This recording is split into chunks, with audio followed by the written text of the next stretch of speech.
ஒரு மகிழ்ச்சியான செய்தி. இதயம் நலனையின் விலை லிட்டருக்கு ரூபாய் 105 குறைஞ்சிருக்கு. செப்டம்பர் 2023ல 1 லிட்டர் இதயம் நலனையின் அதிகபட்ச விலை ரூபாய் 503. ஆனா இப்ப 1 லிட்டர் இதயம் நலனையின் விலை ரூபாய் 398 மட்டும்தான் தமிழ்நாட்டுல. அப்ப இனிமே எல்லாரும் இதயம் நலனை வாங்கலாம் இல்ல? தேசிய கல்விக் கொள்கை விவகாரத்தில் மாணவர்களை திமுக தவறாக வழி நடத்துகிறது. தேசிய கல்விக் கொள்கை மூலம் ஹிந்தி திணிக்கப்படுவதாக வைக்கப்படும் குற்றச்சாட்டு தவறானது. திமுகவினர் நேர்மையற்ற நாகரிகமற்றவர்கள் என்று மத்திய கல்வி அமைச்சர் தர்மேந்திர பிரதான் நாடாளுமன்றத்தில் பேச்சு. தன்னை மன்னர் என எண்ணிக்கொண்டு ஆணவத்துடன் பேசும் மத்திய கல்வி அமைச்சர் தர்மேந்திர பிரதானுக்கு நாவடக்கம் வேண்டும் என முதல்வர் ஸ்டாலின் விமர்சித்துள்ளார். தமிழ்நாட்டின் நிதியை தராமல் ஏமாற்றும் நீங்கள் தமிழ்நாட்டு எம்பிக்களை பார்த்து அநாகரிகமானவர்கள் என்பதா என மத்திய அமைச்சர் தர்மேந்திர பிரதானுக்கு முதல்வர் ஸ்டாலின் கேள்வி எழுப்பியுள்ளார். தமிழ்நாட்டு மாணவர்களுக்குரிய நிதியை எங்களிடமிருந்து வசூல் செய்த வரியை விடுவிக்க முடியுமா முடியாதா என்பதற்கு மட்டும் பதில் கூறுங்கள் என்று மத்திய கல்வி அமைச்சர் தர்மேந்திர பிரதானை நோக்கி முதல்வர் ஸ்டாலின் கேள்வி எழுப்பியுள்ளார்.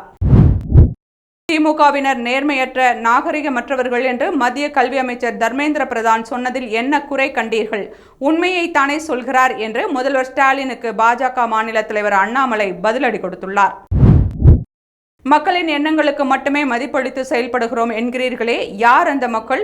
உங்கள் மகன், மகள், மருமகன் தனியார் சிபிஎஸ்இ மற்றும் மெட்ரிகுலேஷன் பள்ளிகள் நடத்தும் உங்கள் கட்சியினருக்கு அவர்கள் உறவினருமா என்ற கேள்வியை முதல்வர் ஸ்டாலினுக்கு அண்ணாமலை முன்வைத்துள்ளார். 12 ஆண்டுகளுக்கு பிறகு ஐசிசி சாம்பியன்ஸ் கோப்பையை வென்ற இந்திய அணிக்கு நாடாளுமன்றத்தில் வாழ்த்து தெரிவிக்கப்பட்டுள்ளது. PM ஸ்ரீ திட்டத்தில் கையெழுத்திட தமிழக முதல்வர் முன் வந்தார். ஆனால் சூப்பர் முதல்வர் தடுத்துவிட்டார். யார் அந்த சூப்பர் முதல்வர் என்பதை திமுக எம்பி கனிமொழி பதிலளிக்க வேண்டும் என்று மத்திய கல்வி அமைச்சர் தர்மேந்திர பிரதான் நாடாளுமன்றத்தில் கூறியுள்ளார். மத்திய கல்வி அமைச்சர் தர்மேந்திர பிரதான் நாடாளுமன்றத்தில் குறிப்பிட்டுள்ள அந்த சூப்பர் சிஎம் யார் என்று முதல்வர் ஸ்டாலினிடம் பாஜக மாநில தலைவர் அண்ணாமலை கேள்வி.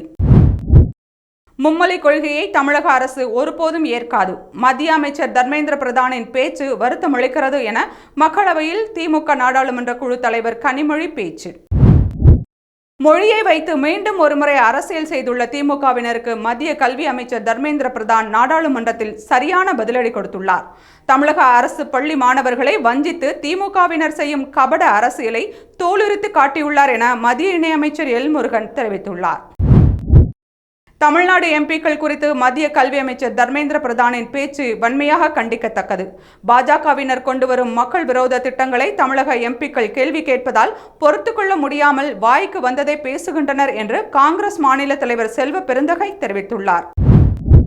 எங்கள் முதல்வரே சூப்பர் முதல்வர் தான். நாட்டின் நம்பர் 1 முதல்வரான ஸ்டாலின் தான் சூப்பர் முதல்வர் என்று பள்ளிக்கல்வித்துறை அமைச்சர் அன்பில் மகேஷ் பேச்சு.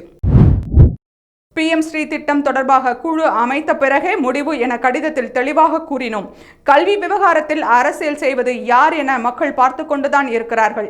மத்திய அமைச்சர் தர்மேந்திர பிரதானின் ஒடியா மொழியின் நிலை என்ன என்பது குறித்து பதிலளிக்க வேண்டும் என்று திமுக அமைச்சர் அன்பில் மகேஷ் கேள்வி. உளுந்தூர்பேட்டை அருகே தனது நிலத்தில் தர்பூசணி பறித்ததற்காக 11 வயது சிறுமியை தாக்கி பாலியல் வன்கொடுமை செய்ததாக பெலிக்ஸ் என்ற இளைஞர் போக்சோ சட்டத்தின் கீழ் கைது. சென்னை போரூர் ஏரியில் மீன் பிடிக்க வீசிய வலையில் அழுகிய நிலையில் ஆண் சடலம் சிக்கியதை கண்டு மீனவர் அதிர்ச்சி. கொலையா தற்கொலையா என்ற கோணத்தில் போலீசார் தீவிர விசாரணை. திமுக எம்பிக்கள் குறித்த பேச்சை மத்திய கல்வி அமைச்சர் தர்மேந்திர பிரதான் திரும்ப பெற்றார். நாகரிகமற்றவர்கள் என பேசியதை திரும்ப பெற்றுக் கொள்வதாக மக்களவையில் தர்மேந்திர பிரதான் கூறியுள்ளார். அது தொடர்பான தனது வருத்தத்தை கனிமொழி தெரிவித்ததை அடுத்து தர்மேந்திர பிரதான் திரும்ப பெற்றுக் கொண்டார். மத்திய அரசின் கொள்கையை ஏற்காததற்காக மாநில அரசுக்கு நிதியை மறுக்கக்கூடாது. மாநில அரசுக்கு நிதி வழங்க மறுப்பது கூட்டாட்சி தத்துவத்திற்கு எதிரானது. தமிழக மாணவர்களின் எதிர்காலத்தை மத்திய அரசு வீணாக்குகிறது என்று நாடாளுமன்றத்தில் திமுக எம்பி தமிழச்சி தங்கபாண்டியன் குற்றச்சாட்டு. செங்கல்பட்டு மாவட்டத்தில் கோத்ரேஜ் உற்பத்தி ஆலையை முதல்வர் ஸ்டாலின் திறந்து வைத்தார். 515 கோடி ரூபாய் முதலீட்டில் 1000 பேருக்கு வேலைவாய்ப்பு அளிக்கும் வகையில் இந்த ஆலை அமைக்கப்பட்டுள்ளது. சோப்புகள், முக அழகு கிரீம்கள் போன்ற பொருட்கள் இந்த ஆலையில் தயாரிக்கப்பட உள்ளன. திருவள்ளூர் மாவட்டம் திருத்தணி நகராட்சியில் 3.2 கோடி ரூபாயில் கட்டப்பட்டுள்ள புதிய மார்க்கெட் கட்டிடத்திற்கு பெருந்தலைவர் காமராசர் நல அங்காடி என பெயரிடப்படும் என்று தமிழக அரசு அறிவித்துள்ளது. கும்பகோணத்தில் மாசி மக திருவிழாவின் தீர்த்த வாரியை ஒட்டி மார்ச் 12ஆம் தேதி தஞ்சாவூர் மாவட்டத்திற்கு உள்ளூர் விடுமுறை என்றும் இதற்கு பதிலாக மார்ச் 29ஆம் தேதி அன்று பணி நாளாக இருக்கும் என்றும் மாவட்ட ஆட்சியர் அறிவித்துள்ளார். தமிழ்நாடு அரசு பணியில் பணிபுரிய வேண்டுமெனில் தமிழ் பேசவும் எழுதவும் தெரிந்திருக்க வேண்டும். அரசு பணியாளருக்கு தமிழ் தெரியாது எனில் என்ன செய்வது? தமிழ் தெரியாமல் அவர் எப்படி அன்றாட பணிகளை மேற்கொள்ள முடியும் என்று உயர்நீதிமன்ற மதுரை கிளை கேள்வி எழுப்பியுள்ளது. ஒரு நாள் தொப்பி போட்டு வேடம் போடுபவன் நானில்லை என்று இஃப்தார் விழாவில் கலந்து கொண்ட தவேக தலைவர் விஜய் குறித்து நாதக ஒருங்கிணைப்பாளர் சீமான் விமர்சித்துள்ளார். தமிழகத்தில் மார்ச் 11ஆம் தேதி கன்னியாகுமரி, திருநெல்வேலி, தென்காசி, தூத்துக்குடி மாவட்டங்களில் மிக கனமழைக்கும், விருதுநகர், சிவகங்கை, மயிலாடுதுறை, தஞ்சாவூர், திருவாரூர், நாகப்பட்டினம், புதுக்கோட்டை, ராமநாதபுரம் மாவட்டங்களில் கனமழையும் பெய்ய வாய்ப்புள்ளது என்று வானிலை ஆய்வு மையம் அறிவித்துள்ளது. திமுக எம்பிக்கள் தமிழ் மொழியை பற்றி பேசுகிறார்கள். ஆனால் தமிழை விட பழமையான மொழி சமஸ்கிருதம் என மக்களவையில் பாஜக எம்பி நிஷிகாந்த் தூபே பேச்சு. தமிழ்நாடு அரசு ஏழை மாணவர்களை வஞ்சிக்கிறது. 3 மொழிகளை மாணவர்கள் கற்றுக்கொள்வதில் என்ன பிரச்சனை என்று பாஜக மூத்த தலைவர் தமிழிசை சவுந்தரராஜன் கேள்வி எழுப்பியுள்ளார். திருப்பதி ஏழுமலையான் கோவிலில் மொட்டை அடித்து தனது குடும்பத்தினருடன் கிராண்ட் மாஸ்டர் குகேஷ் சுவாமி தரிசனம் செய்தார். ஸ்ரீவைகுண்டம் அருகே பேருந்தில் சென்ற பள்ளி மாணவன் வெட்டப்பட்டது குறித்து 3 சிறுவர்களிடம் விசாரணை. வெட்டப்பட்ட சிறுவன் படிக்கும் நெல்லை பாளையங்கோட்டையில் உள்ள பள்ளியில் காவலர்கள் விசாரணை. தமிழ்நாட்டின் வளர்ச்சி என்பது பொருளாதார வளர்ச்சி மட்டுமல்ல, அனைவரையும் உள்ளடக்கிய சமூக நீதி வளர்ச்சி என்றும் இந்தியாவில் தொழில் நுழைவாயிலாக தமிழ்நாடு திகழ்கிறது என்றும் முதல்வர் ஸ்டாலின் பேச்சு. தொகுதி மறுவரை என்ற பெயரில் தென் மாநிலங்களை மத்திய அரசு வஞ்சிக்கிறது என்று திமுக மாநிலங்களவை உறுப்பினர் திருச்சி சிவா குற்றச்சாட்டு.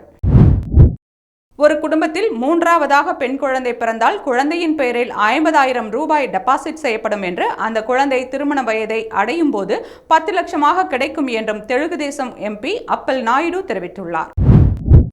எல்லை தாண்டி மீன்பிடித்த காரைக்கால் மீனவர்கள் 13 பேர் அபராத தொகையான 3.25 லட்சம் ரூபாயை கட்டினால்தான் விடுதலை செய்யப்படுவார்கள் என்று இலங்கை நீதிபதி உத்தரவிட்டுள்ளார். திமுக எம்பிக்கள் நாகரிகமற்றவர்கள் என்ற மத்திய கல்வி அமைச்சர் தர்மேந்திர பிரதானின் பேச்சை கண்டித்து அவரது உருவ பொம்மையை எரித்த திமுகவினர். தென் பசிபிக் கடலின் தீவு நாடான வெனவாட்டு நாட்டில் லலித் மோடியின் பாஸ்போர்ட்டை ரத்து செய்ய அந்நாட்டின் பிரதமர் ஜோதம் நபாட் உத்தரவு.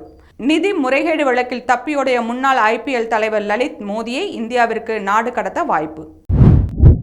ரசிகர்கள் என்னை இசை கடவுள் என்று அழைக்கிறார்கள். நான் சாதாரண மனிதன்தான். பண்ணைபுரத்தில் இருந்து வெறும் காலில் தான் புறப்பட்டேன். இன்றும் என் சொந்த காலில் தான் நிற்கிறேன் என்று இசைஞானி இளையராஜா பேச்சு. மத நல்லிணக்க பேரணியை மதுரையில் நடத்த மத நல்லிணக்க மக்கள் கூட்டமைப்பினர் அனுமதி கேட்டும் ஆளும் திமுக அரசு அனுமதி மறுக்கிறது. மத நல்லிணக்கம் தொடர்பாக இரட்டை வேடம் போடும் திமுகவின் கபட நாடகத்தை இது தோலுரித்து காட்டுகிறது என்று தவேக கொள்கை பரப்பு செயலாளர் ராஜ்மோகன் விமர்சனம். தமிழ்நாட்டில் பால் உற்பத்தியாளர்களுக்கு வழங்கப்படும் இழப்பீடு, நிதி உதவிகள் உயர்வு, விபத்து மரணத்திற்கான இழப்பீட்டை 2.50 லட்சம் ரூபாயில் இருந்து 4 லட்சம் ரூபாயாக உயர்த்தி தமிழக அரசு அறிவித்துள்ளது. IPL போட்டி நடக்கும் மைதானங்கள், மேட்ச் ஒளிபரப்பாகும் சேனல்கள், மேட்ச் தொடர்பான விளம்பரங்கள் என எங்கும் எந்த வகையான போதைப் பொருளும் விளம்பரப்படுத்தப்படக்கூடாது என்று மத்திய சுகாதாரத்துறை அமைச்சகத்திலிருந்து IPL தலைவருக்கு கடிதம் வந்துள்ளது. மத்திய அமைச்சர் தர்மேந்திர பிரதான் மீது நடவடிக்கை எடுக்க கோரி திமுக எம்பி கனிமொழி உரிமை மீறல் நோட்டீஸ் கொடுத்துள்ளார். மக்களவை விதி எண் 223 கீழ் மத்திய கல்வி அமைச்சர் மீது நடவடிக்கை எடுக்க வேண்டும் என்று கனிமொழி வலியுறுத்தல். இங்கிலாந்து அணிக்கான போட்டிகளில் கவனம் செலுத்த விரும்புவதால் நடப்பு IPL தொடரில் இருந்து விலகுவதாக இங்கிலாந்தின் ஹாரி புரூக் அறிவித்துள்ளார். IPLஇன் புதிய விதிகள் படி ஒரு வீரர் ஏலத்தில் பதிவு செய்துவிட்டு தொடருக்கு முன்னதாக தொடரிலிருந்து விலகுவதாக அறிவித்தால் அவர்கள் 2 ஆண்டுகளுக்கு தடை செய்யப்படுவார்கள் என கூறப்பட்டுள்ள நிலையில் ஹாரி புரூக்கிற்கு இந்த தடை பொருந்த வாய்ப்புள்ளது. சாம்பியன்ஸ் டிராபி வென்ற இந்திய அணி வீரர்கள் விரைவில் இந்தியாவுக்கு திரும்ப உள்ள நிலையில் பேருந்து அணிவகுப்பு தொடர்பான எந்த திட்டமும் இதுவரை இல்லை என தகவல் வெளியாகியுள்ளது. மக்களவை சபாநாயகர் ஓம் பிர்லாவுடன் எதிர்க்கட்சித் தலைவர் ராகுல் காந்தி, காங்கிரஸ் எம்பி பிரியங்கா காந்தி சந்திப்பு. மகா கும்பமேளாவில் 67 கோடி மக்கள் குளித்துள்ளதால் தங்களின் அரசியல் எதிர்காலத்தை எதிர்க்கட்சிகளால் பார்க்க முடியவில்லை என்பதே உண்மை என்று பாஜக எம்பி ரவி கிஷான் தெரிவித்துள்ளார். மாஃபா பாண்டியராஜனுக்கும் எனக்கும் எந்த பிரச்சனையும் இல்லை. அவரை பற்றி நான் எங்கேயும் பேசவில்லை. பொதுவான சில விஷயங்களை பற்றி மட்டுமே பேசினேன் என்று அதிமுக முன்னாள் அமைச்சர் ராஜேந்திர பாலாஜி விளக்கம். திமுக பச்சோந்தித்தனமாக சந்தர்ப்பவாத அரசியலை செய்கிறது என்று PMஸ்ரீ பள்ளி தொடர்பான தமிழ்நாட்டின் நிலைப்பாடு குறித்து மக்களவையில் மத்திய அமைச்சர் தர்மேந்திர பிரதான் பேசியதை மேற்கோள் காட்டி அதிமுக முன்னாள் அமைச்சர் ஜெயக்குமார் விமர்சனம். கோவை, தருமபுரி மாவட்டங்களில் கள ஆய்வின் போது முதல்வர் ஸ்டாலின் வெளியிட்ட அறிவிப்பின்படி யானைகள் மனித மோதலை தடுக்கும் விதமாக நவீன வேலி அமைக்க 8.5 கோடி ரூபாய் ஒதுக்கி தமிழக அரசு அரசாணை வெளியிட்டுள்ளது.